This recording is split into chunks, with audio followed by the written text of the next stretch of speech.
있는데 휴직 중에 있는데 3월 17일에 김이나 둘째 딸을 선물로 받았습니다. 축하해 주시기를 부탁드리겠습니다.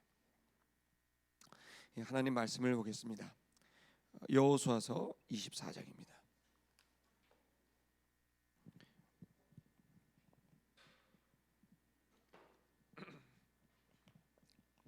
27절부터 33절까지 한 절씩 교독하겠습니다. 모든 백성에게 이르되 보라, 이 돌이 우리에게 증거가 되리니 이는 여호와께서 우리에게 하신 모든 말씀을 이 돌이 들었음이라. 그런즉 너희로 너희 하나님을 배반치 않게 하도록 이 돌이 증거가 되리라 하고, 이 일 후에 여호와의 종 눈의 아들 여호수아가 110세에 죽음에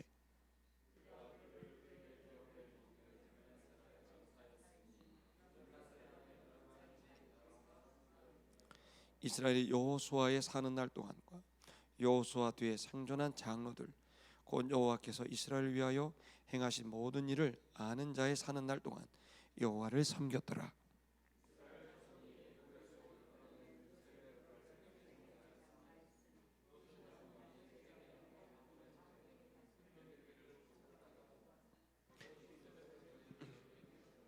같이 하겠습니다. 아론의 아들 엘르아살도 죽음에 무리가 그를 그 아들 비느하스가 에브라임 산지에서 받은 산에 장사하였더라. 아멘.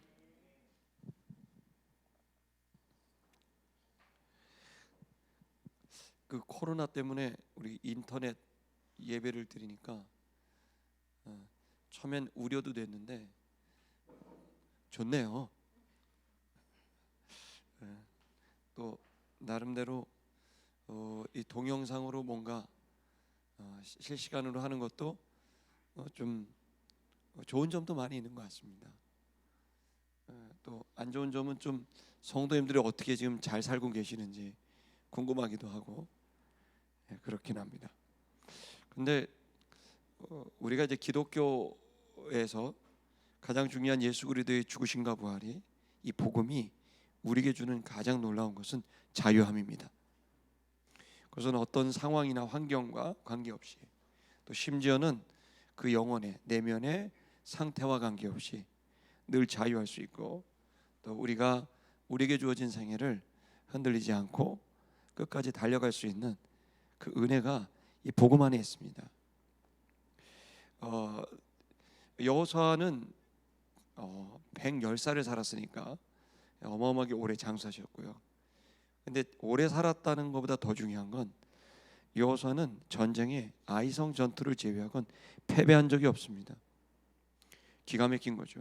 그는 이집트의 군인이었고 또 출애굽했을 때 가나안 광야에서 수많은 전투를 겪었고 또 모세가 주님 품으로 간 다음에는 이제 가나안에서 7년 동안 수많은 전쟁을 크고 작은 전쟁을 어떻게 보면 그의 대적들은 가장 강력한 적들입니다. 이집트의 군대였고 또 광야에서 아주 자유로운 그런 사람들이었고 또 가나안 최고의 철기 문명을 구가했던 최고의 군사력과 이제 싸웠으니까요.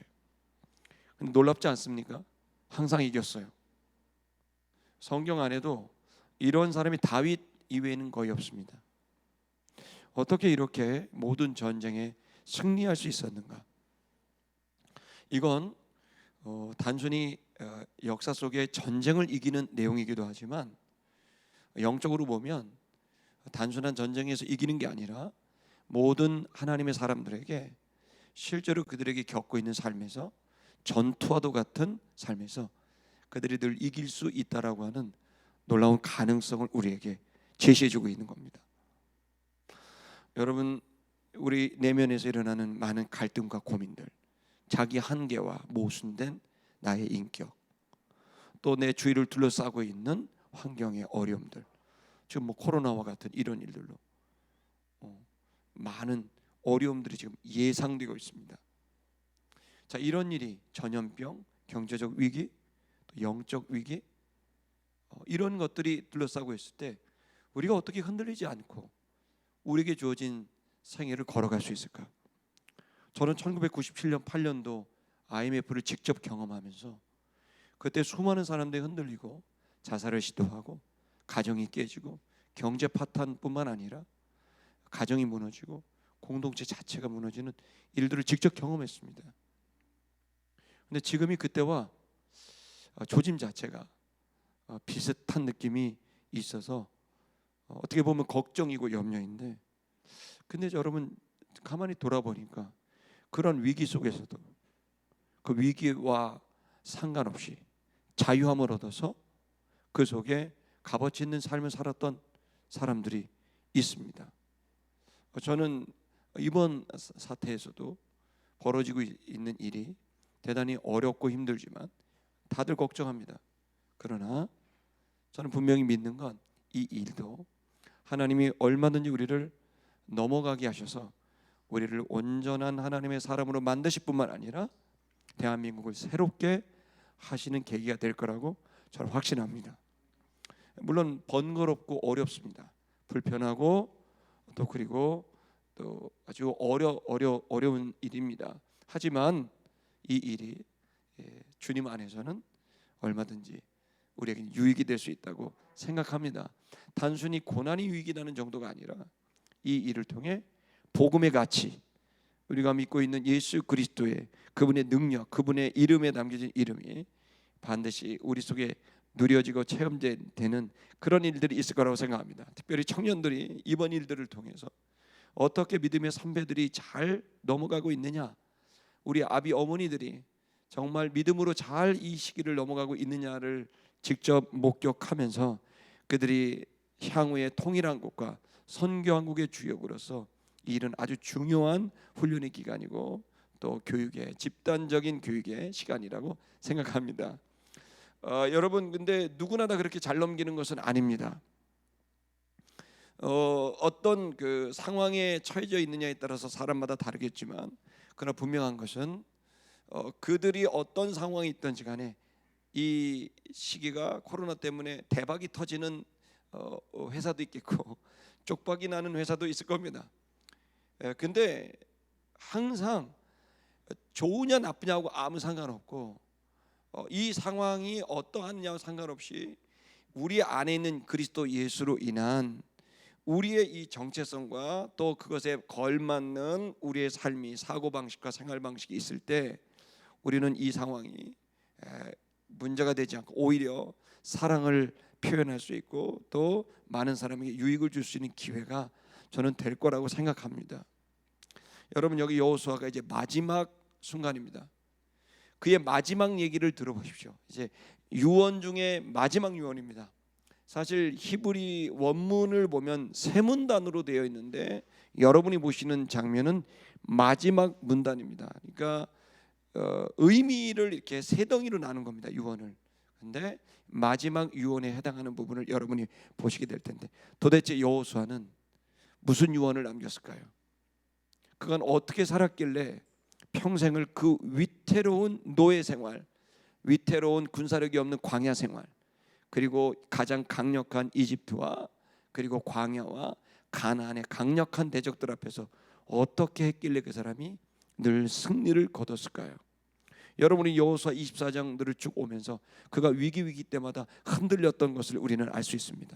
그는 늘 두려워했고 걱정했고 염려했습니다.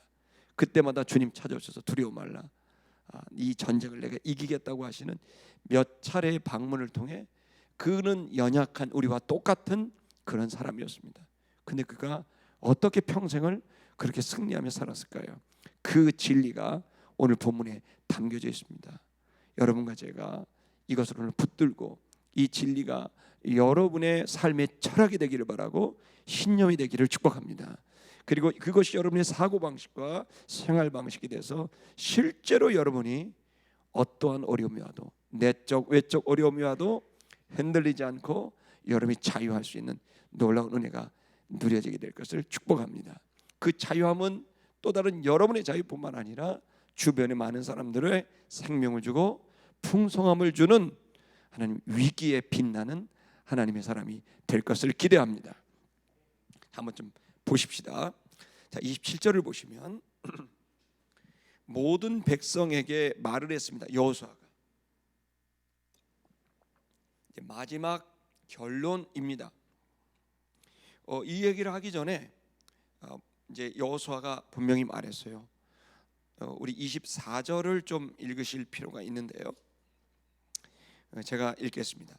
백성이 여호수아에게 말하되 우리 하나님 여호와를 우리가 섬기고 그 목소리를 우리가 청종하리이다 라고 했습니다. 그러니까 여호수아가 강력하게 촉구했어요. 1차로 지도자들에게 촉구했는데 지도자들이 반응을 안 보여요. 2차로 백성들 전체를 세겜에 소집했어요. 그리고 강력하게 얘기했어요. 너희가 지금 있는 이 땅은 너희가 수고해서 얻은 땅이 아니다. 너희가 얻은 이 건물들은 너희가 진 건물들이 아니다. 너희가 먹고 있는 이 포도와 이 올리브는 너희가 심은 게 아니다. 이걸 다 주님이 싸우시고 주님이 우리에게 허락하신 것이다. 그러니 우리가 어찌해야 되느냐? 우리 이제 여호와만 섬기자. 그분을 어찌 배반할 수 있느냐?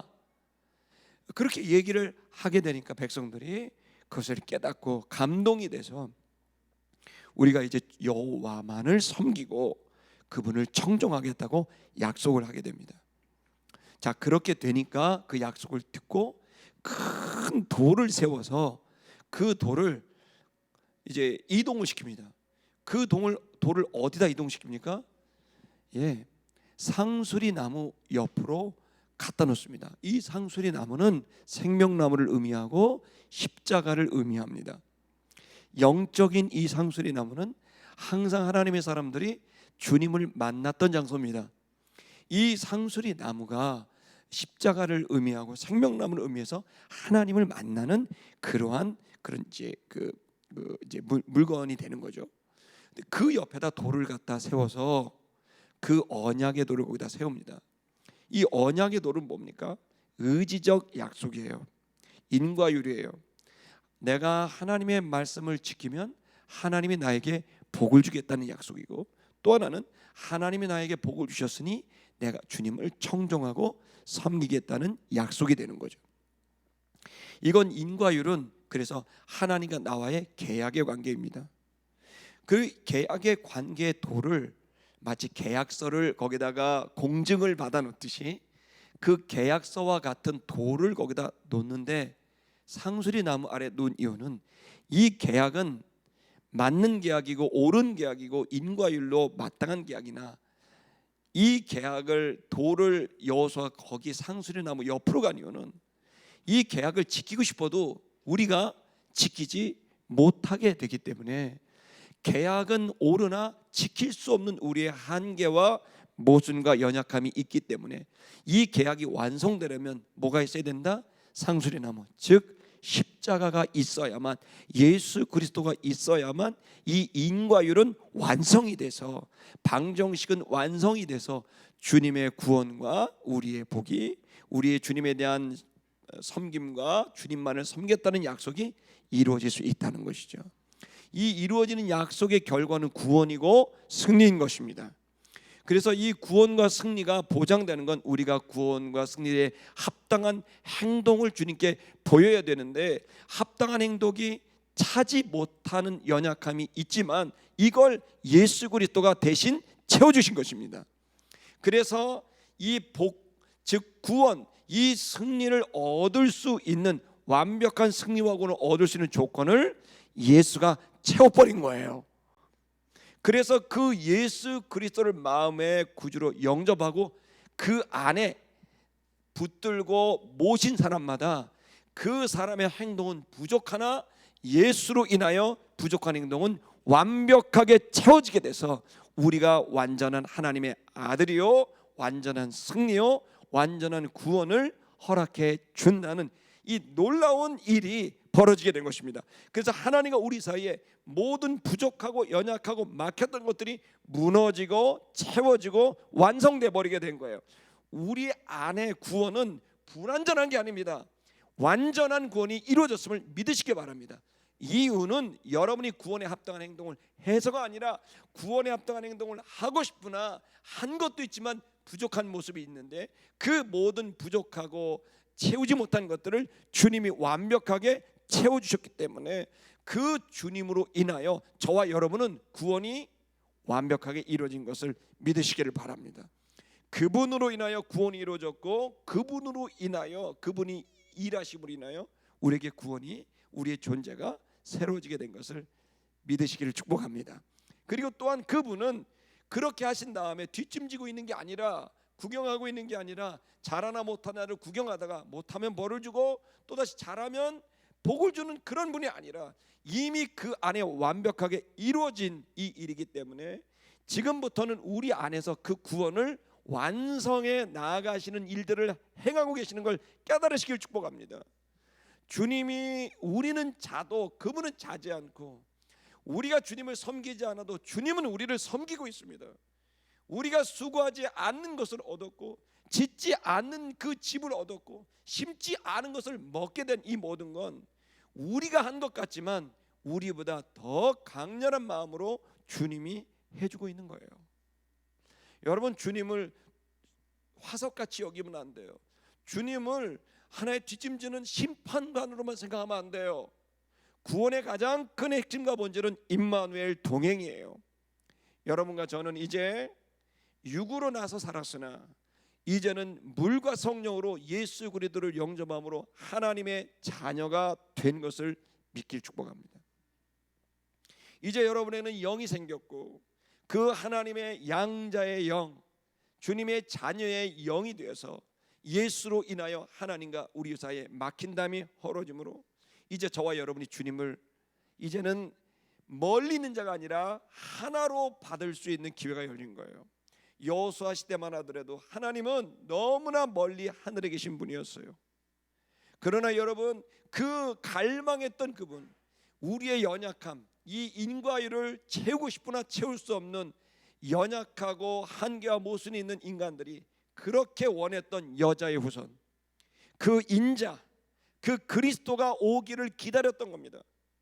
그래서 여호수아 시대만 하더라도 승리가, 구원이 불완전한 상태였으나, 여러분이 이 불완전한 상태를 완벽하게 하기 위해서 그리스도를, 인자를, 여자의 후손을 보내시겠다고 약속해 주셨는데, 그 그리스도가 오기를 기다렸던 것입니다.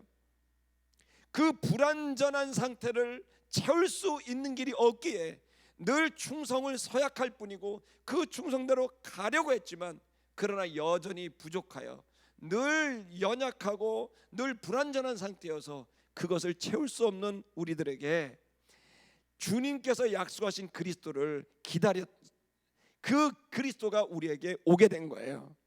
2000년 전에 예수가 오셨고, 그 그리스도가 오셔서 우리의 가장 근본적인 문제인 우리의 영이 하나님의 영과 만날 수 있는 그 막혀진 담을 전부 무너뜨려 버려서 하나님을 직접 만날 수 있는 은혜를 주신 거예요. 그래서 하나님을 붙드는 이들마다 하나님의 자녀가 되는 허락을 받아서 저와 여러분들을 하나님의 자녀로 만들어 주셨습니다. 이건 만들어줘서 출발했는데 이게 바뀌는 게 아닙니다. 그 영적인 변화는 이제 시작되었고 그것은 완벽하게 이루어진 것입니다. 다만 그것이 우리의 삶 속에 성취되어져 가는 과정이라는 것을 믿게 되기를 축복합니다. 그래서 이걸 성경에서는 부정과거형으로 설명합니다. 부정과거형은 과거에 이례적인 사건이 일어났는데 그 이례적인 사건이 지금도 유효하게 됐다라고 하는 용법입니다. 일반 과거가 아닙니다. 구원은 100% 다 부정과거형으로 씁니다. 이유는 한 가지입니다. 그때 예수가 죽으시고 부활했고, 그리고 그 사건을 내가 믿고 그 예수를 내 마음에 받는 그 순간 이제 구원은 어떻게 해요? 시작이 된 겁니다. 어디에서? 내 안에서. 그리고 내 안에 시작된 일은 계속해서 이루어질 것이고, 내 안에 계신 주님은 지금도 여러분들을 위해서, 저를 위해서 싸우고 계시고 일하고 계시고 역사하고 계시다는 걸 여러분의 믿음의 눈을 들어 보셔야 됩니다. 그 하나님이 멀리 하늘에 계신 게 아니라 여러분 안에 있고 제 안에 있는 것입니다. 여러분의 눈이 열리셔야 됩니다. 여러분의 믿음의 눈이라는 건 사고방식을 잘 가지셔야 되는데, 그 사고방식은 뭐냐면 여러분이 여러분을 볼 줄 알아야 돼요. 여러분의 영혼을 볼 줄 알아야 됩니다. 여러분이 여러분을 보고 여러분의 감정이, 여러분의 생각이 흐르고 있는 걸 보셔야 됩니다. 그리고 그 속에서 일어나고 있는 나의 진짜 내 모습과, 그리고 내가 육신의 자녀로 태어나서 여기까지 오게 된 나의 모습, 여러분의 나는 누구인가에 대한 고민을 갖고 계시는 여러분, 여러분이 가지고 있는 여러분에 대한 생각이 있지만 하나님이 가지고 계신 여러분의 생각이 있습니다. 여러분이 내가 가지고 있는 생각을 가지게 된 것은, 죄송한 말이지만 내가 지금까지 자라오면서 살아오면서 겪는 수많은 일들이 여러분이 누군가를 생각하게 합니다. 그러나 여러분 잘 생각해 보세요. 그 처음 시작부터 선악을 알게 하는 나무의 실과를 먹은 우리들이기 때문에 내가 인식한 모든 것들은 나를 기준으로 판단한 것들이에요. 내가 보기에 좋은 사람, 내가 보기에 나쁜 사람, 나를 학대한 사람, 나를 칭찬하고 나를 섬겨준 사람, 내게 일어나서 이거 부정적인 사건, 긍정적인 사건, 여러분은 여러분을 중심으로 생각해냈고 그 여러분 자신의 기준으로 본 모든 지식들은 사실은 불명확할 수 있고 불완전할 수 있다는 걸 인정해야 됩니다. 심지어 여러분 자신에 대한 생각도 그렇습니다. 나는 이런 사람이야라고 생각하고, 나는 이런 사람이라고 교만하게 생각하기도 하고, 자기 자신을 너무 낮게도 보게 되고, 또 내 주변에 있는 사람들, 가족에 대한 이해, 이 세대에 대한 이해, 이 나라에 대한 이해, 이 모든 것들은 어쩌면 여러분이 상상에는 허상일 수 있습니다. 그 허상 속에 있는 이유는 그것을 바라보는 눈 자체가 문제였기 때문에 그렇습니다. 그래서 늘 모르겠다고 말하는 것이 가장 정직한 대답인 것처럼 되어진 세대입니다. 모르지 않습니다. 알게 됩니다. 그건 이 세상을 정확하게 알고 나를 알 수 있는 유일한 눈은 하나님뿐입니다. 그러면 여러분, 여러분의 의견 속에 사는 일들은 멈춰야 됩니다. 이게 바로 원죄이고 이것이 바로 우리를 불행하게 만드는 원인입니다. 수많은 사건들이 일어날 때 여러분은 느껴지고 알게 됩니다. 판단이 됩니다. 선악을 아는 나무의 실과를 먹었기 때문에 우린 나 자신도 모르게 판단이 되고 느껴집니다. 그러니 여러분, 그 판단이 맞나요? 그 판단에서 나온 감정이 맞나요? 쓸데없는 판단, 부정확한 판단들, 그것 때문에 화나고 그것 때문에 기뻐하는 이 모든 일들은 코미디 같지 않습니까? 여러분, 그래서 제발 이 널뛰듯 뛰는 이 폭풍 속에 막 휘날리는 국기처럼 막 날려다니는 게 아니라 잠깐 멈춰서 내 의견이 아닌 하나님의 의견을 들을 수 있는 시간을 가지셔야 됩니다. 여기에 있는 하나님의 사람들은, 여호수아를 비롯한 수많은 사람들은 우리와 똑같이 흔들렸습니다. 엄청난 대적이 몰려오면 두려웠고 공포스러웠습니다. 그들이 너무 힘들었습니다. 그래서 여호수아조차도 겁을 먹고 있을 때 주님이 찾아오셔서 내가 그 족속을 너의 손에 붙였다고 몇 차례 말씀하시니까 여호수아가 지금 생각해봐야 돼요. 자유의지를 갖고 생각하겠죠. 내 의견에는 내가 질 것 같은데 하나님은 붙였다고 했어요. 자, 둘 중에 뭐가 진실입니까? 뭐가 진실이었죠? 여호수아는 전쟁의 전문가입니다. 그는 전쟁의 최고의 전문가입니다. 이 전쟁 전문가가 봤을 때 두려워할 수밖에 없는 건 저 아모리족을 이길 방법이 우리에게 군사력이 없는 거죠. 자, 그 판단이 있습니다. 근데 하나님이 찾아오셔서 말씀하셨어요. 아모리가 강한데 내가 아모리를 너한테 붙였어. 자, 이 전쟁에 이기고 지는 이 진실은 어디에 있습니까? 여호수아는 깨달은 거예요. 자기 생각이 틀렸다는 걸. 그리고 여호수아는 경험한 거예요. 오직 주의 말씀만이 완전한 것이고 옳은 것이구나. 그래서 여호수아는 그 수많은 경험들을 통해 그가 안 거예요. 그는 군사의 전문가였고 전문 군인이었지만 그는 110살의 주님의 부르심을 받기 전에 그의 마음속에 결론이 딱 생긴 거예요. 그건 한 가지예요. 내가 싸운 게 아니라 주님이 싸웠고, 내 힘으로 이긴 게 아니라 주님의 힘으로 이긴 것이고, 내가 이것을 어떤 수고의 대가로 얻은 게 아니라 주님이 모든 것을 하셨다. 우리가 주님을 섬긴다고 생각했는데 주님이 우리를 위해 섬겼고, 내가 싸운다고 생각했는데 주님이 싸웠다는 거예요. 주님을 보게 된 거예요. 자, 여러분, 하나님의 귀하게 쓰임받은 이 승리의 삶을 산 사람들의 특징을 오늘 우리가 좀 보게 될 텐데, 이 여호수아를 우리가 마감하면서, 여호수아라는 말은 승리에 대한 책입니다. 근데 승리라는 정의를 뭐라면 여호수아라 그랬어요. 무슨 말이냐면 여호와가 구원한다는 뜻입니다. 여러분, 승리는 여러분이 싸워서 이기는 게 아닙니다. 그냥 우리는 그냥 일하는 겁니다. 아멘. 그냥 사랑을 선포하고 사랑대로 가고 주의 말씀대로 그냥 순종하고 충성합니다. 이기게 하는 건, 이기는 건 주님이 한다니까요. 수많은 그리스도인들이 하나님이 살아계시지 않다고 믿는 것 같아요. 제가 느끼기에는 많은 사람들이 지금 하나님이 그냥 잠자는 분으로 알아요. 그냥 수염 긴 할아버지로 느껴요. 아니요, 굉장히 똑똑하세요. 훨씬 더 센스가 있으세요. 그분은 생생히 살아있고 나보다 훨씬 더 많은 행동 반경을 갖고 있어요. 훨씬 더 지혜롭고 훨씬 더 열정적이에요. 그 하나님을 소개하는 사람이 저고, 그런 하나님을 만났던 사람이 여호수아고, 하나님의 사람들은 이걸 알아버린 거예요. 아, 하나님이 살아있구나. 그리고 그 하나님은 나를 사랑하는구나. 그 말할 수 없는 사랑으로 나를 섬기고 계시는구나. 여러분, 그분의 의견, 그분의 감정이 있습니다. 자, 오늘 우리들은 자유의지를 가졌습니다. 내가 판단할 수 있습니다. 자, 여러분 생각하세요. 여러분 생각에서 우리가 내 의견을 따라가는 게 맞는지, 하나님의 의견을 따라가는 게 맞는지에 대한 생각을 해보셔야 됩니다. 왜 말씀이 중요합니까? 이 말씀은 하나님에게는 두 가지 의미에서 중요합니다. 첫째, 하나님에게는 자신을 걸고 한 말이기 때문에 중요합니다. 하나님은 그냥 말하지 않습니다. 하나님 우리에게 어떤 의견을 제공할 때가 있어요. 근데 여러분 중에 많은 성도님들은 내가 하나님의 음성을 들은 적이 없다, 난 하나님에게 깨달은 적이 없다라고 얘기하는 분들이 있어요. 제가 그런 분들에게 말씀을 드리고 싶습니다. 그렇다면 성경을 읽으십시오. 성경을 읽기 전에 기도하십시오. 그리고 그 속에서 하나님께서 나에게, 내 영혼에게 말씀하시고 깨닫게 하는 것을 소망하면서, 주님, 내가 주님을 찾고 기다립니다, 주님의 말씀을 듣기를 원합니다라는 기도를 진지하게 들으시고 하나님의 말씀 성경을 하나하나 읽어 나가시길 축복합니다. 모든 성경은 하나님의 감동으로 된 것입니다. 하나님의 영이 그 속에 담겨져 있는 것입니다. 그리고 그것을 통해 우리에게 주어지게 됐을 때 성령께서 생생히 살아서 어느 순간에 내 영혼에게 들려주시고 싶은 하나님의 의견을 탁 들려줬을 때 성령이 주님의 말씀을 생각나게 하시는 것입니다.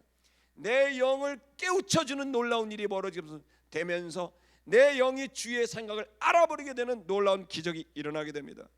그 생각을 떠오르게 하는 그 순간 여러분 주님을 만나고 계시는 것입니다. 여러분, 그렇게 하나님 말씀이 자음과 모음으로 들리고 지식으로 들리는 게 아니라 내 영이 흔들어 놓는, 내 마음을 흔들어 놓는 그 깨달음과 음성이 우리 속에 있게 됩니다. 여러분, 저는 여러분에게 도전하고 싶습니다. 하나님이 그렇게 말씀하실 때는 놀라운 의미가 있는 겁니다. 그 말씀은 곧 내가 하나님의 그 말씀을 받게 됐을 때는 왜 그 말씀을 하셨을까요? 첫째는 나를 향한 말씀이요, 둘째는 나를 통하여 그 시대 속에 이웃들에게 전달하는 말씀이라는 걸 깨달으셔야 됩니다. 하나님께서는 자신을 걸고 말씀하시는 이 말씀. 자, 두 번째 어떤 의미가 있는데, 두 번째는 우리가 그 말씀을 또 하나님이 자신을 걸고 말씀을 주시듯 우리도 그 말씀에 우리를 걸어야 됩니다. 그걸 통해서 조금 전에 말씀드린 대로 우리가 우리의 생각 속에 살아가고 있는 우리들이, 내가 지금까지 태어나면서 지금까지 얻은 경험, 지금까지 읽은 책들, 이런 것들을 통해 형성된 내가, 그것을 내가 가지고 판단하고 느끼고 있는데 그게 진실이 아닐 가능성이 거의 100%입니다. 우리는 내 어머니에 대한 오해를 갖고 있고 아버지, 수많은 사람들을 진실로 본 적이 없습니다. 다 나의 방식대로, 내 기분대로 그때마다 다 다르게 느껴왔고 그게 진실이라고 믿고 있을 수도 있습니다. 여러분 자신에 대한, 또 타인에 대한 수많은 여러분의 생각들이, 여러분 이것이 어쩌면 허상을 보고 있는지도 모릅니다. 진실은 누가 알고 있을까요? 주님이 알고 있다는 거예요. 나는 이런 사람이라고 생각했는데 주님께서 다른 사람이라고 말씀했다면 여러분은 고민해 봐야 됩니다. 무엇이 나인가? 누구의 말이 참일까? 진실일까? 아름다운 교회 성도 여러분, 여호수아는 그 고민을 했던 겁니다. 내가 어떻게 지도자가 되는가?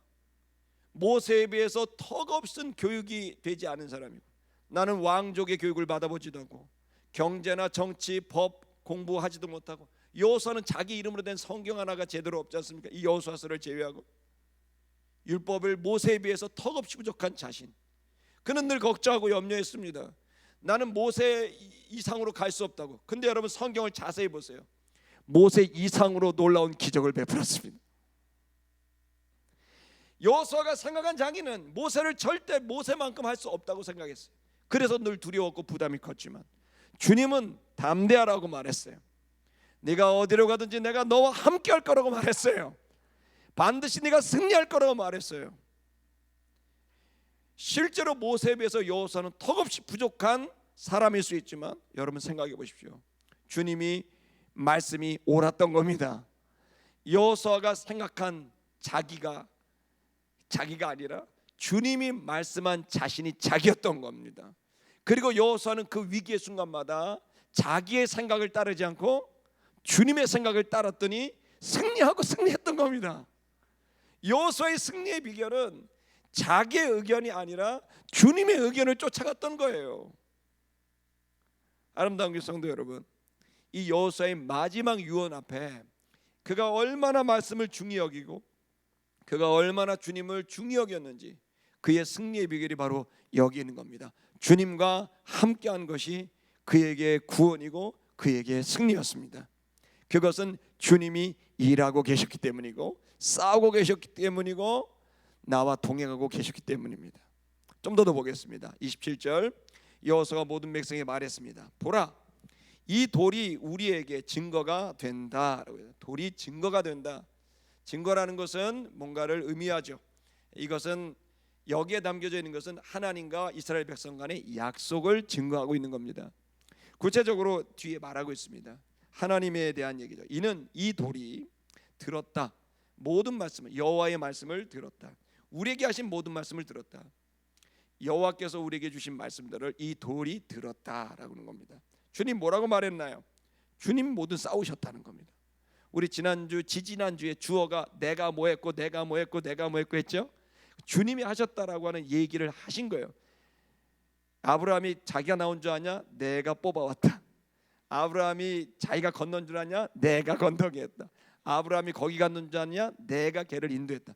주님이 말씀하셨다는 거예요. 주님이 하셨던 이 모든 말씀들을 뭐예요? 돌들이 들었다. 이 돌은 증거가 된다. 하나님의 말씀에 대한 증거다. 하나님의 말씀이 뭡니까? 내가 너에게 승리를 주겠다는 겁니다.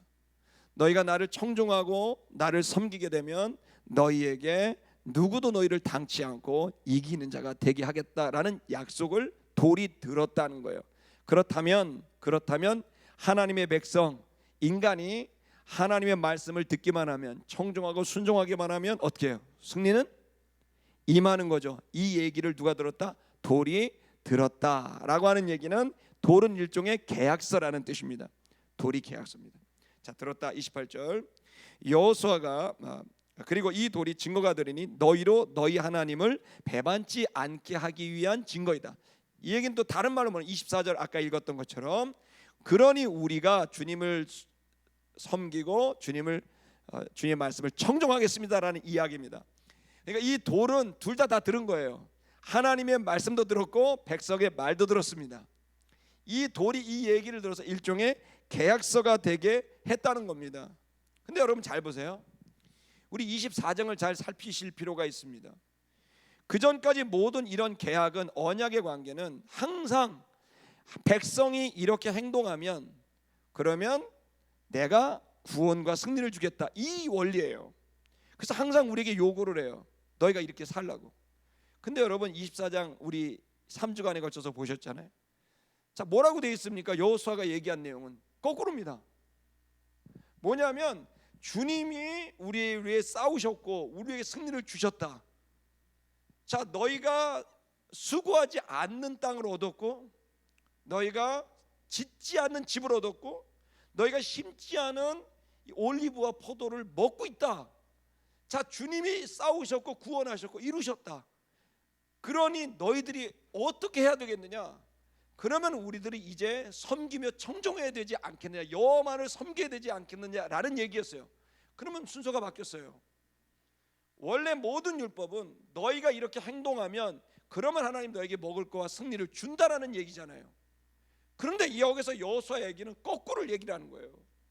여호와가 이미 너에게 주었다, 너에게 승리를 주었다. 그래 너희가 어떻게 해야 되느냐? 섬기며 청종해야 되지 않겠느냐라는 얘기를 하는 거예요. 자, 승리를 위한 청종, 승리를 위한 섬김이 아니었던 거죠. 이미 승리가 임한 겁니다. 임했으니 이제 우리가 그 승리를 주신, 희생하신, 싸우신 그분을 섬기며 청종해야 된다는 원리죠. 여러분, 모든 율법은 우리에게 요구를 하고 그 요구에 합당한 결과가 온다고 하는 인과율, 근문율을 줍니다. 심은 대로 거둔다는 근문율을 주는 겁니다. 남에게 대접받고자 하는 대로 남을 대접하라. 네가 대접을 해야만 된다라는 근문율을 주는 거죠. 이 인과율을 주는 겁니다. 근데 여러분, 놀랍게도 많은 사람들이, 복음주의를 가장한 율법주의자들이 지금도 당신이 구원 얻을 짓을 해야 구원을 얻습니다, 구원 얻을 짓을 못하면 지옥에 갑니다라고 계속 요구를 합니다. 그 말이 일면 맞는 말은 말이지만 복음에는 합당한 말이 아닌 걸 분별하시기를 축복합니다. 오늘 여기에 여호수아의 고백처럼 구원 얻을 짓을 해야만 한 게 아니라 구원을 주셨는데, 그러므로 우리가 구원 얻에 합당한 짓을 해야 되지 않겠느냐는 말을 제안하고 있습니다. 아름다운 교회 성도 여러분, 예수의 죽으심과 부활, 그리고 그 예수가 지금 여러분 안에 살아계시다면 승리를 할 것입니까? 승리가 이루어진 것입니까? 구약은 정확하게 우리가 승리할 짓을 해야 승리를 얻는다라고 하는 인과율이라면, 이제 그리스도가 와서 승리를 한 복음의 시대에는 지금은 구원의 날이요 은혜의 날로 바뀐 이유는 그리스도 예수가 이 모든 승리할 모든 짓을 다 이루셨다는 거예요. 우리의 부족함을 채웠고 우리가 가야 될 모든 것을 그가 다 이루셨다는 거예요. 그래서 그가 이기셨다는 거예요. 내가 다 이루었다시는 거예요. 그가 죽으시고 부활한 가치와 의미는 오늘 우리에게 승리가 될 거라는 게 아니라 승리가 됐다는 것입니다. 일회적 사건을 통해서 이제 승리는 그분을 영접하는 자마다 모두 승리는 이루어진 것입니다. 여러분 안에 그 승리가 이미 들어가 있다는 사실을 믿으셔야 합니다. 여러분 완전히 신문이 바뀌어버리게 된 거예요. 여러분, 우리 삼부 예배 드리신 여러분 보십시오. 왕자와 거지가 있습니다. 거지 왕자, 왕자 거지, 그러니까 그런 동화가 있습니다. 보십시오. 근데 거지 행색을 한 왕자입니다. 왕자입니까? 거지입니까? 행색이 거지예요. 왕자예요? 거지예요?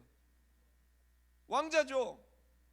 거지 행색을 하고 거지 말을 합니다. 왕자입니까? 거지입니까? 왕자인데 거지 옷을 입고 거지 말을 하고 거지 막 주워 먹습니다. 자, 쓰레기 주워 먹습니다. 거지입니까? 왕자입니까? 그래도 왕자입니다. 그것을 누구도 바꿀 수 없습니다. 여러분과 제가 하나님 자녀답지 않게 말할 수도 있고 하나님의 자녀답지 않게 행동할 수도 있지만, 죄송한데 여러분의 죄를 합리화하는 게 아닙니다. 주 예수 그리스도가 죽으시고 부활함으로 우리에게 준 것은 하나님의 자녀가 되는 축복입니다. 그러므로 여러분과 저는 바뀌었습니다. 여러분의 행동에 따라 정체가 바뀔 수 없습니다. 그건 구약의 율법입니다. 예수 그리스도의 죽으심과 부활은 그 모든 걸 완벽하게 채우셨다는 거예요. 그러므로 여러분, 여러분의 신분이 바뀌었음을 믿으셔야 합니다. 여러분은 누굽니까? 인간의 아들입니까? 하나님의 아들입니다. 여러분은 여러분의 부모의 아들입니까? 맞아요. 그렇지만 그 정체성은 사라지는 정체성이에요. 영원한 정체성이 아니에요. 여러분, 우리의 육체는 사라집니다. 그러나 영원한 것은 여러분의 영혼입니다.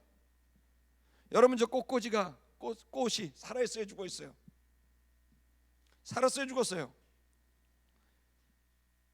살아있는 것처럼 보이지만 죽었습니다. 생명이 뿌리가 잘려있기 때문입니다. 저 일주일 뒤 되면 새카매집니다. 여러분 죄송한데 여기에 너무너무 이쁘신 자매들 많고 너무너무 잘생긴 형제님들 많은데 얼마 못 갑니다. 제가 다는 아는데 얼마 못 갑니다. 여호사처럼 늙고 병들고 죽습니다. 그러나 그것은 사라지는 마치 다 사라지는 현상과 같습니다. 그러나 변하지 않는 게 있어요. 그건 바로 우리의 영혼이에요. 우리의 정체성이 바로 우리의 영혼에 있다는 거예요. 우리의 정체성은 육에 있는 게 아니라 영혼에 있습니다. 아멘입니까? 여러분이 주 예수 그리스도를 영접하게 됐을 때 여러분이 이제 새로운 생명이 시작된 거예요. 하나님의 자녀라는 생명이 그것이 나라고 규정하며 시작했을 때 여러분에게 놀라운 변화가 생깁니다. 드디어 의식이 생깁니다. 하나님 아들로서의 의식이 생겨요. 하나님의 아들이라는 정체성을 갖게 됐을 때 드디어 느껴지고 보여지고 깨닫는 정도가 달라져요. 그리고 그것으로 이제 시작하게 됐고 끊임없이 하나님의 의견들이 내게 들어와 진리가 들어오고 하나님의 정서가 들어와 은혜가 들어오고 그 은혜와 진리가 충만하게 됐을 때 여러분 우리는 하나님의 자녀로서 완벽한 우리의 변화를 경험할 수 있게 됩니다. 제가 여러분에게 말하는데 여러분의 자녀가 된 건 하나님의 자녀가 된 건 완벽하게 됐습니까? 덜 된 겁니까? 만약에 덜 됐다면 예수는 또 죽어야 됩니다. 완벽하게 됐음을 믿으셔야 합니다. 그리고 여러분에 있는 모든 육체와 모든 감정들은 여러분이 태어나서 지금까지 만들어 놓은 허상들입니다. 이 모든 건 사라지게 될 거예요. 언제 할 수 있느냐? 여러분이 시간이 지나면 알 수 있어요. 지금 여러분이 고민하는 건 20년 뒤에 절대 고민 안 해요. 여러분이 지금 목숨을 끊고 싶은 그 고민이 20년 뒤에는 절대 고민이 아니라는 걸 알게 돼요. 왜? 진실이 아니니까. 다 사라지고 변하는 것에 여러분의 정체성을 두지 마세요.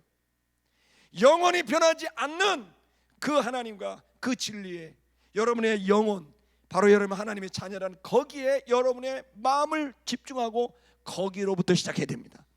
여러분도 하나님의 자녀입니다. 그러면 하나님의 자녀로서의 의식을 가져야 됩니다. 이제 옛사람 육신을 갖고 있는 내가 아니라 내가 이제 사는 것은 내 안에 그리스도께서 사신 것이다. 나의 육체는 날마다 후패하나 나는 날마다 새롭도다. 여러분이 영혼은 하나님의 자녀라는 이 정체성은 절대로 변함이 없습니다. 하나님의 아들이 지금부터 해야 될 일은 하나님의 의견을 알고 하나님의 감정을 내 안에 익히는 것입니다. 아버지 하나님과의 교제를 통해 마치 어린아이가 태어났을 때 그 부모의 손을 떠나면 살 수 없듯이 우리가 주님의 자녀로 태어났습니다. 그리고 주님의 아버지 하나님으로부터 성령님으로부터 예수 그리스도로부터 천사들로부터 그 은혜와 진리들을 내게 직간접적으로 받게 돼서 우리가 점점 자라나게 됩니다. 할렐루야. 여러분 보십시오. 여러분 아주 어린아이라 할지라도 어린아이가 사람 노릇합니까? 사람 노릇 안 합니다. 그러나 어린아이는 왕자는 왕자죠. 아멘. 어린아이라고 해서 함부로 대합니까? 아닙니다. 걔는 왕자입니다. 완벽하게. 그것이 변화되지 않습니다. 우리가 부족해도 왕자입니다. 부족한 왕자예요. 난 이 사실이 하나님의 자녀인데 사람들이에요. 하나님의 자녀가 어느 날은 됐다가 어느 날은 또 하나님의 자녀가 아닌 게 됐다가 어느 날은 지옥 간다 그랬다가 어떻게 천국 간다. 난 그 얘기를 들을 때마다 이게 도대체 무슨 얘기인가? 정확히 구약의 율법의 원리를 거기에 적용한 거예요. 우리가 어떻게 하면 어떤 결과가 올 거다. 여러분 신약에 와서 예수가 죽으신 건 뭐야? 주님이 이렇게 하셨다. 그래서 그 결과가 우리에게 왔다는 거예요. 할렐루야. 여러분 주님이 일하신 걸 왜 얘기를 안 합니까? 예수가 죽으신 게 가장 중요한데 예수가 부활한 게 가장 중요한데 왜 예수의 죽으신가 부활을 얘기를 하죠? 가치를 인정하지 않습니까? 예수가 죽으시고 부활한 게 제일 중요합니다. 그분이 나를 완벽하게 만들어 놓으신 거예요. 여호수아는 그걸 깨달았어요. 내가 어떻게 해서 전쟁에 이기고 지는 줄 알았어요. 그게 아니었던 거예요. 내가 어떻게 하는 것과 상관없이 주님에 따라서 결정된다는 걸 알게 된 거예요. 그래서 그가 마지막 유언을 남긴 건 뭐냐면 제발 너희가 주님께 붙어 있어야 된다. 그리고 주님이 하신 그 말씀에 너도 너의 말을 붙어서 이 돌을 세우자. 그리고 이 돌이 완벽하게 되려면 상수리 나무 옆에서 십자가 그리스도가 있어야만 이 모든 언약은 완성될 수 있다고 이야기한 겁니다. 아름다운 교회 성도 여러분, 여러분이 어떻게 해서 승리가 임하는 게 아니라 승리가 이미 여러분 안에 임했습니다. 여러분이 어떻게 해서 하나님 자녀가 되는 게 아니라 하나님의 자녀가 됐습니다. 여러분의 인생이 지금까지 살아왔으니 내 팔자가 이렇다고 얘기하십니까? 정신 차리세요. 보라, 새 것이 되었도다. 이전 것은 지나갔습니다. 여러분들은 옛사람이 아닙니다. 여러분의 속사람이 여러분입니다. 그것이 영원한 것입니다. 겉사람을 갖고 여러분이라고 생각하기 시작했을 때 그야말로 들리는 소리, 겪게 되는 수많은 사건 앞에 여러분이 요동칠 거예요. 어떤 친구들이 그럽니다. 교회를 이렇게 다니는데 내 이 불안함과 내 마음의 변화가 왜 안 생기는지 모르겠다고. 네가 복음을 안 믿기 때문이다. 여러분, 기독교는 반드시 변화됩니다. 심령이 변합니다. 그리고 심령이 변하면 생각이 변합니다. 생각이 변하면 감정이 변합니다. 생각과 감정이 변하면 말이 변합니다. 그 말이 변하여 선포하게 됐을 때 사건들이 일어나는 거예요. 쓸모있게 사는 거예요. 여러분, 수많은 사람들이 여호수아처럼 두려워하고 걱정할 겁니다. 내가 이번 전쟁에 질 것 같은 느낌, 이번 생애가 망할 것 같은 느낌, 그거 여러분 생각이에요. 쓸데없는 생각이라고요. 주님의 의견을 들으셔야죠. 주님 앞에 나아가셔야죠. 그 주님의 소리가 진짜예요. 그 진리가 우리를 자유케 하고 승리케 합니다. 세상 소리에 흔들리지 마세요. 여러분의 속의 내면의 소리에 흔들리지 마세요. 다 진실 아니에요. 진짜 아니에요. 진리 아니에요. 주님의 말씀만이 영원합니다. 푸른 마르고 꽃은 시드나 오직 주의 말씀만이 영원한 겁니다. 다 사라지는 사람들, 사라지는 존재들의 소리에 반응에 왜 여러분의 인생을 너비합니까? 다 쓸데없는 짓이에요.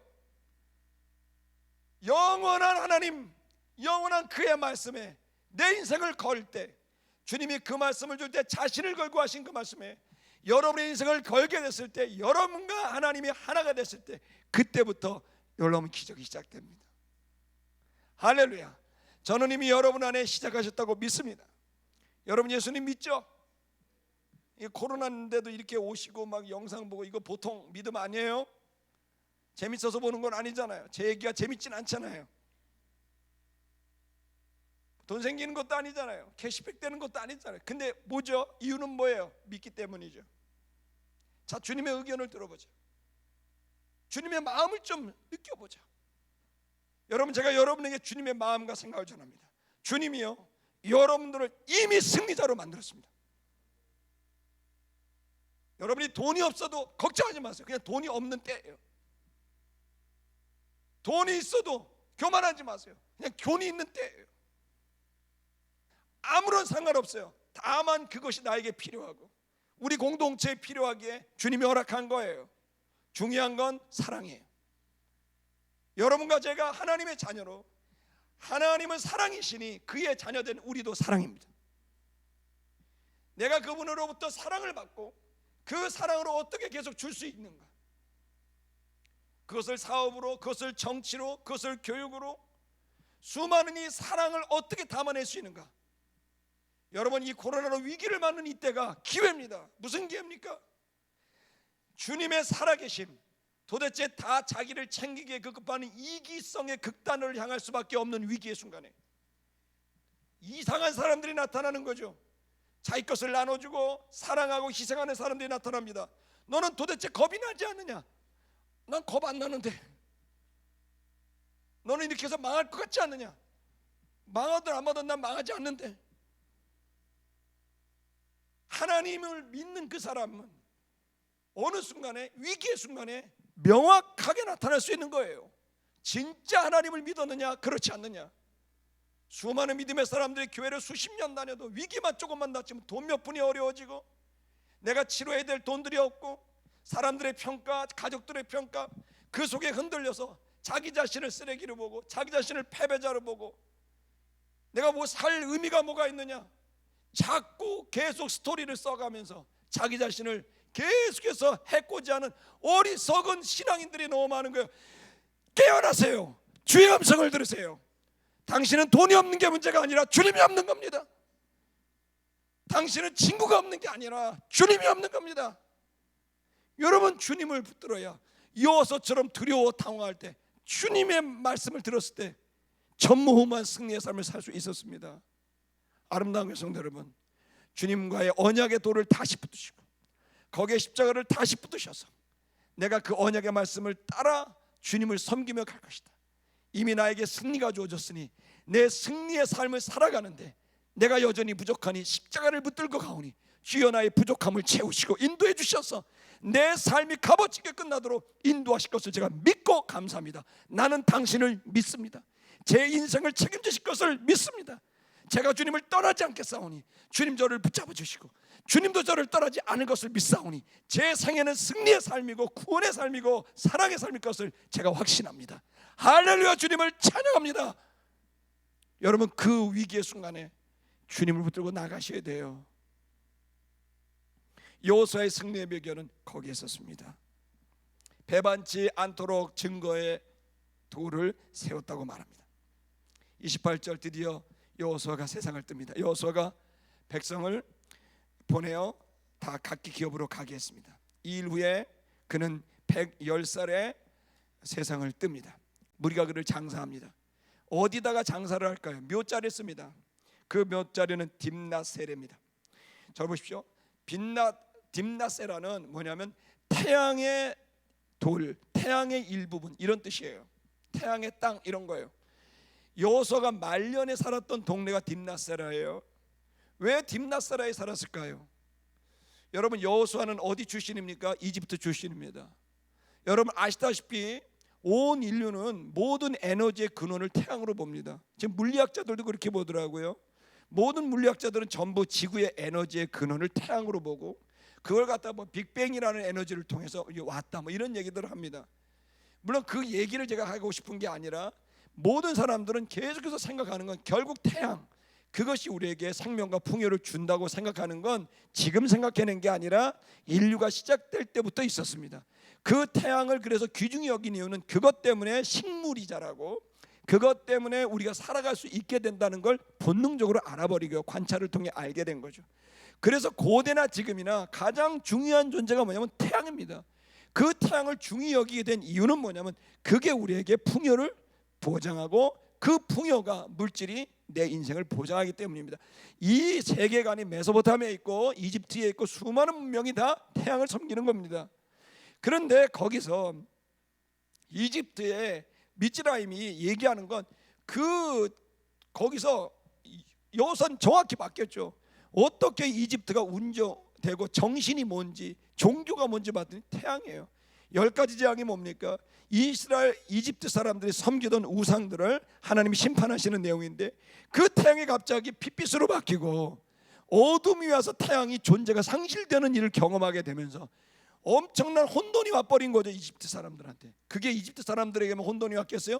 여호수아를 비롯한 이스라엘 백성들은 큰 충격이었던 거예요. 도저히 이길 수 없었다고 생각한 존재, 도저히 무너질 거라고 생각하지 않았던 그 존재가 주님 앞에서 무너져 버리는 걸 경험하니까 이들에게 엄청난 충격이 와버리겠죠. 400년 동안 거의 노예의 생활을 살았으니까요. 자, 여러분, 이 태양에 대한 더 큰 존재, 그 태양을 두려워하고 태양을 쫓아갔던 이 사람들이 풍요를 쫓아가고 풍요를 통해 인생을 확보하고 싶었던 이들에게 그 태양도 움직이는 존재를 여호수아를 비롯한 이스라엘 백성들이 발견하게 된 거예요. 그냥 말로만 부르짖던 여호와가 그분이 이거보다 더 놀라운 권능을 갖고 있다는 사실을 알게 된 거죠.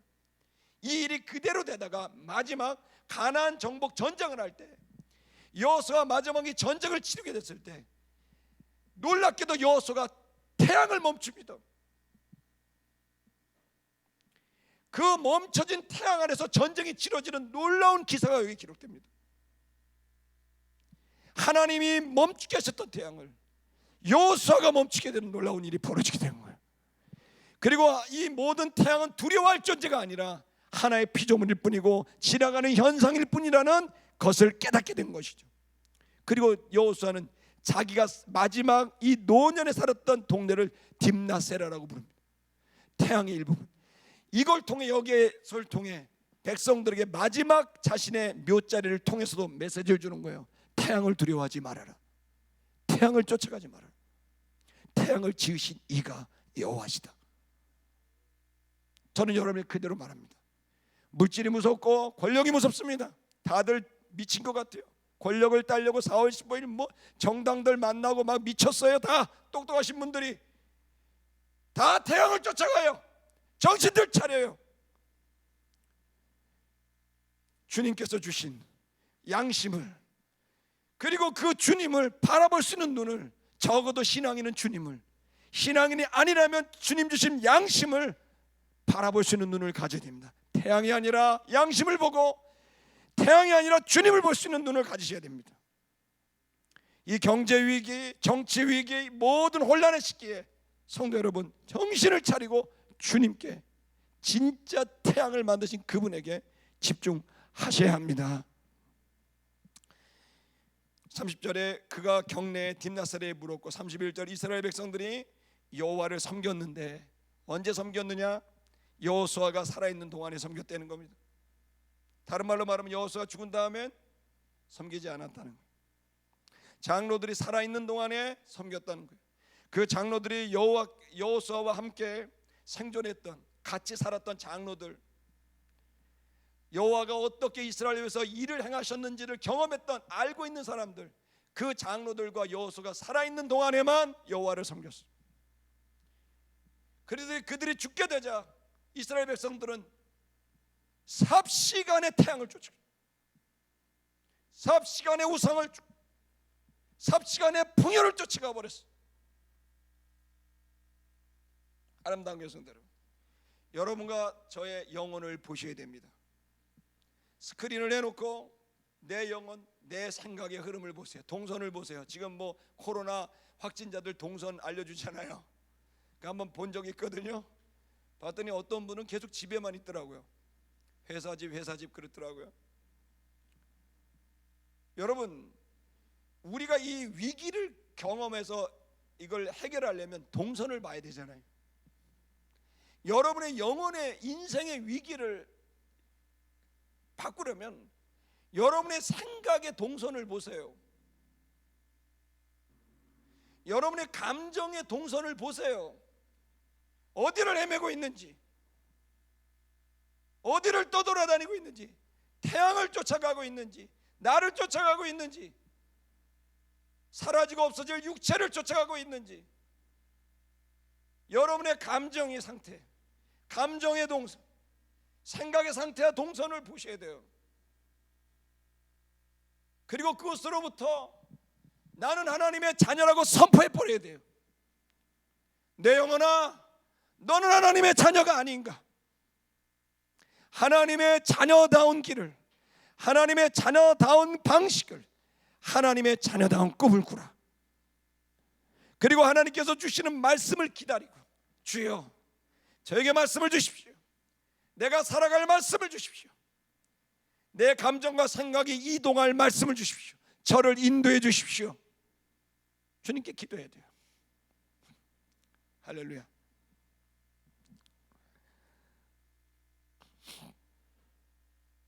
여러분, 그렇게 살아갈 사람들이 지금 필요합니다.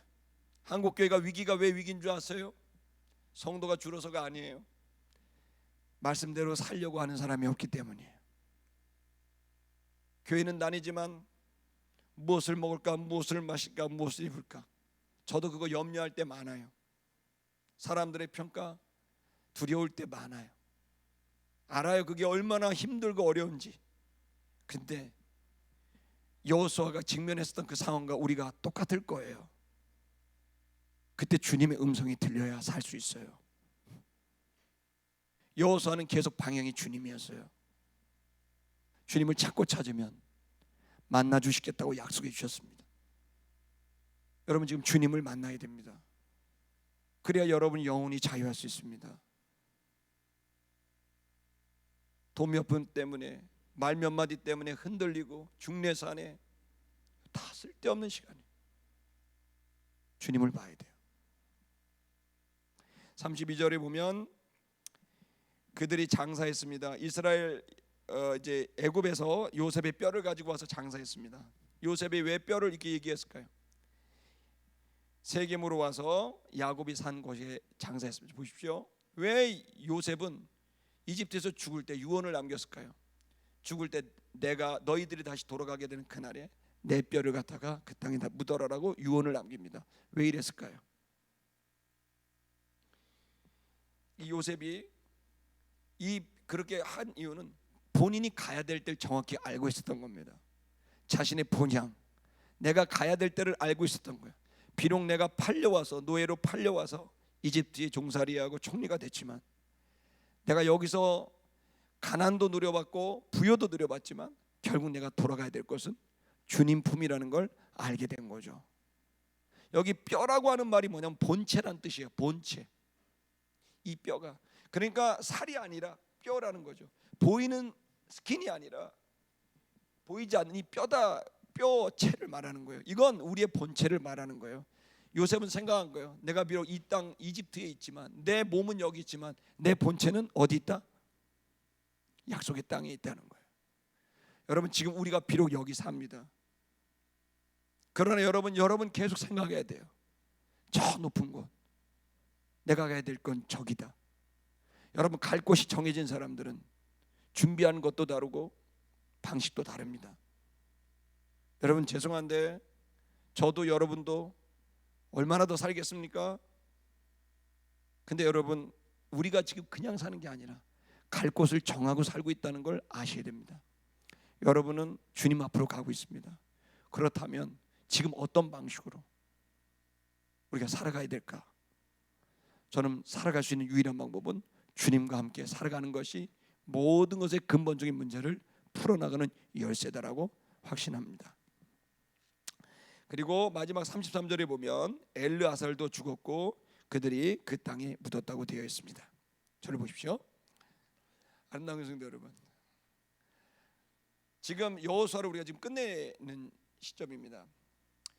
이 여호수아는 우리에게 승리하는 삶에 대한 겁니다. 실질적인 변화이고 실질적인 성취입니다. 여러분, 기독교는 말에 있지 않고 능력에 있습니다. 자, 말에 있지 않고 능력에 있다는 건 실제로 그렇게 된다는 거예요. 제가 이 설교를 여호수아를 시작할 때쯤에 첫 번째 예화가 뭐였냐면, 어떤 청년이 와서 내가 계속 변화되지 않는 것에 대한 반복적인 나의 그 모습에 내가 앞으로도 그럴 것 같아서 염려와 걱정을 해서 교회를 나오지만 앞으로도 자기가 또 다시 흔들리고 무너지게 될 거라는 생각을 갖고 있는 청년을 만나면서 그와의 대화를 드린 적이 있습니다. 여러분, 반복적으로 안 됩니다. 아멘 하십시오. 제가 이렇게 말씀드릴 수 있는 이유는, 그것은 여러분 안에 그리스도 예수가 어떠한 존재로 와 닿느냐에 따라서 여러분들이 그게 완전히 달라질 수 있다는 거예요. 거듭 말씀드릴게요. 지금 이 얘기를 들어도 믿지 않을 거예요. 나한테 뭐가 이렇게 변화될 수 있는 게 있을까? 내가 지금까지 이런 체질로 살았는데 이 체질이 바뀔까? 여러분 말씀드릴게요. 여러분의 육체 속에 여러분이 그러한 것들이 나올 수도 있고 또 여러분 안에 그런 모습들이 나올 수도 있지만, 자 보세요. 그건 겉사람이에요. 속사람이 따로 있다고요. 그 속사람이 바뀌면 겉사람이 변화되기 시작할 거예요.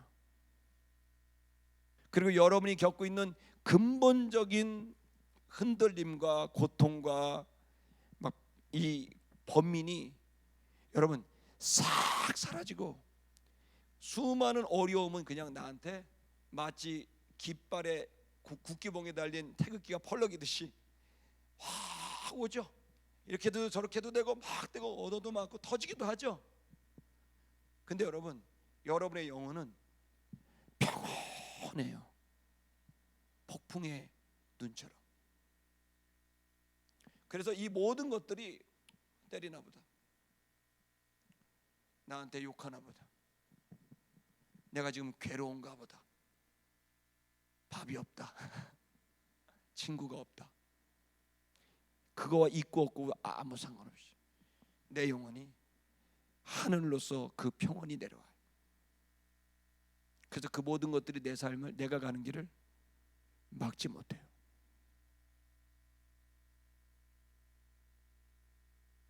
그렇게 될 수 있는 영혼의 상태는 오로지 한 가지입니다.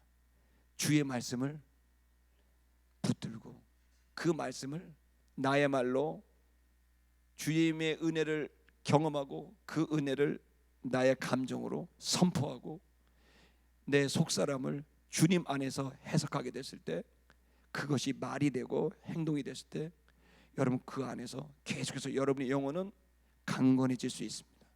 그래서 말씀을, 성경을 영혼의 양식이라고 한 건 그렇게 해야 내 영혼 속사람이 강건해질 수 있기 때문입니다.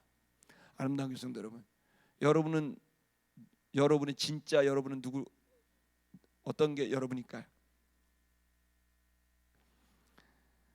예배당에서 하나님 은혜 받고 아멘, 주님 제가 주님의 자녀입니다, 할렐루야, 그게 여러분의 모습일까요? 아니면 세상에서 내 육신의 생각대로 감각대로 움직여서 사는 게 여러분일까요? 뭐가 여러분이에요? 이렇게 설교를 했는데 이걸 답을 안 하면 어떡해? 주님 안에 섰을 때가 여러분이에요.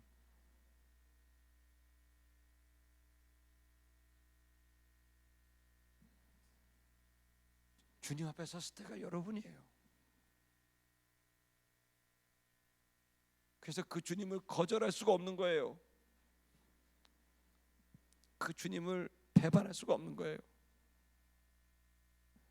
진짜 여러분은 주님 앞에 섰을 때가 여러분이에요.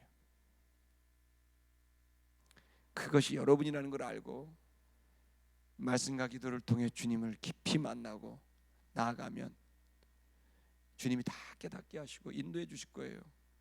여러분의 방황도 멈출 거고 고통도 다 사라질 거예요. 우리 찬양하겠습니다.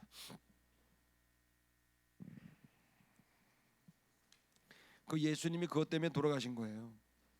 저 높은 곳을 향해.